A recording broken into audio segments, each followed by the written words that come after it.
Saudari-saudaraku dimanapun Anda berada, bertemu kembali dengan saya Romo Tino SSCC di dalam catatan peziarah. Di dalam hidup, ketika kita ada kemauan untuk memperbaiki diri dan mengakui kesalahan serta tidak mengulanginya lagi, maka Tuhan mengangkat harkat dan martabat kita sebagai anak-anak terang. Sebelum kita memulai permenungan dari catatan peziarah, marilah kita membuat tanda kemenangan Kristus. Dalam nama Bapa dan Putera dan Roh Kudus. Amin. Allah Bapa yang Maha Kasih dan Penyayang, kami anak-anak-Mu sungguh bersyukur karena Engkau selalu memberikan kesempatan kepada kami anak-anak-Mu untuk terus memperbaiki diri, agar kami pun semakin Kau perkenankan untuk mampu memikul salib kami dan melayakkan kami untuk menghadapi penderitaan di dalam perziarahan hidup kami. Jadikanlah kami anak-anak-Mu yang berkualitas dan bukan hidup beriman yang berdasarkan kuantitas dan dilihat supaya kelihatan baik adanya. Tuhan, jagalah kami dari kesombongan iman dan kesombongan diri. Demi Kristus pengantara kami. Amin. Saudari-saudaraku yang terkasih di dalam Yesus Kristus, ada hal yang menarik di dalam bacaan pertama dari Kisah Para Rasul. Bagaimana pertobatan Petrus membuat dia semakin dimampukan di dalam pelayanannya. Bahkan mukjizat menyertai dia di dalam pelayanannya, sehingga semakin banyak orang percaya dan memuliakan Tuhan yang setia akan kasih-Nya. Bagi saya ini sangat menarik. Karena apa? Kalau kita lihat Petrus itu tidak ada bedanya dengan Yudas Iskariot. Di dalam pekan suci kita merenungkan, dua orang ini adalah pengkhianat. Tetapi setelah berita kebangkitan Kristus, ada sesuatu hal yang berbeda. Petrus benar-benar mengakui kesalahannya bahwa dia pernah menyangkal Yesus sampai 3 kali sebelum ayam berkokok. Dan di sini kita melihat dan kita diajak, apa yang membuat Petrus akhirnya bisa menjadi rasul yang bisa dipercaya, diberikan kunci kerajaan surga oleh Yesus dan dipercaya untuk mengembalakan umat. Karena dia mau mengakui kesalahannya dan memperbaiki apa yang telah dia lakukan dengan semakin setia dan mendengarkan apa yang menjadi rencana Tuhan di dalam hidupnya.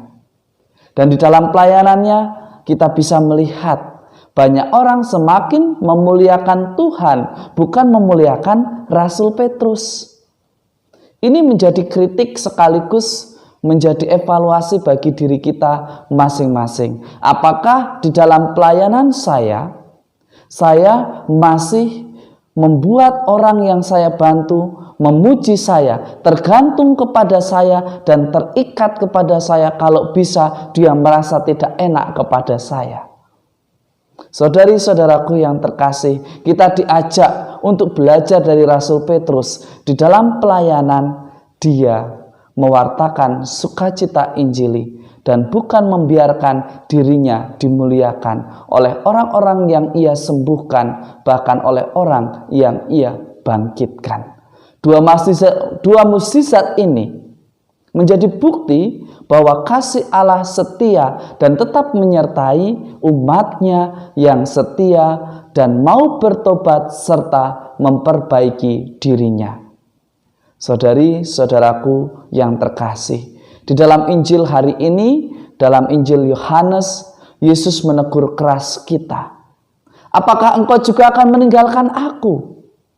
Jika engkau hanya ingin mengikut Kristus karena ingin dipandang bahwa engkau beriman, bahwa engkau rajin, bahwa kita bisa pergi ke gereja, bisa menunjukkan pakai kalung rosario, hanya untuk menunjukkan seolah-olah saya hidup rohaninya bagus. Saudari-saudaraku yang terkasih, dalam Injil Yohanes pada hari ini, Yohanes ingin menyampaikan, Yesus tidak pernah meminta kuantitas dari iman kita, kuantitas dari pengikutnya, seberapa banyak orang semakin berubah menjadi Katolik. Bukan itu. Tetapi Yesus meminta kita supaya kita hidup dan berkembang dengan kualitas iman yang bagus, yang baik, yang tepat. Oleh karenanya, ketika Yesus mengatakan bahwa hal mengikut Yesus harus berani memikul salib, banyak muridnya meninggalkan dia.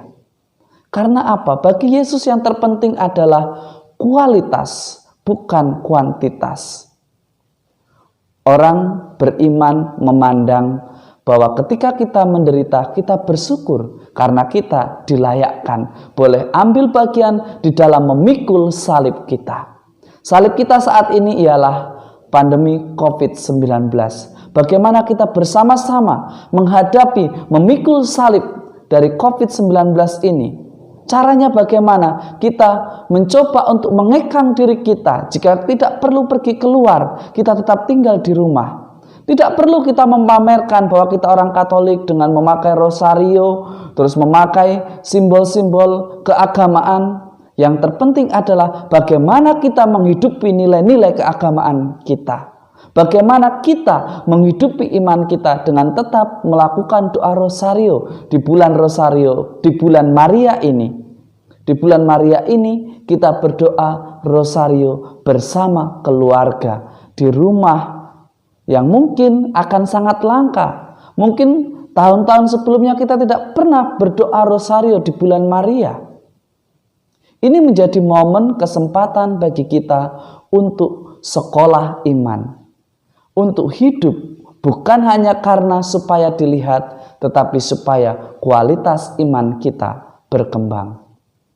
Sekali lagi, Tuhan tidak pernah melihat kuantitas. Tuhan melihat kualitas iman kita. Tuhan melihat usaha pertobatan kita. Tuhan melihat usaha bagaimana kita untuk terus berusaha memperbaiki diri kita. Tuhan memberkati kita semua dalam nama Bapa dan Putera dan Roh Kudus. Amin. Jadilah pribadi yang penuh sukacita dan berani untuk mewartakan kebenaran dan mengakui kesalahan jika kita berbuat salah, dan segeralah perbaiki, dan jika itu menyakitkan sesama kita, datanglah, minta maaflah, dan berekonsiliasilah. Wartakan bahwa cinta kasih Allah hadir di dalam rekonsiliasi, di dalam kesetiaan beriman, dan di dalam iman yang berkembang. Selamat pagi dan selamat beraktivitas. Tuhan memberkati kita semua. Amin.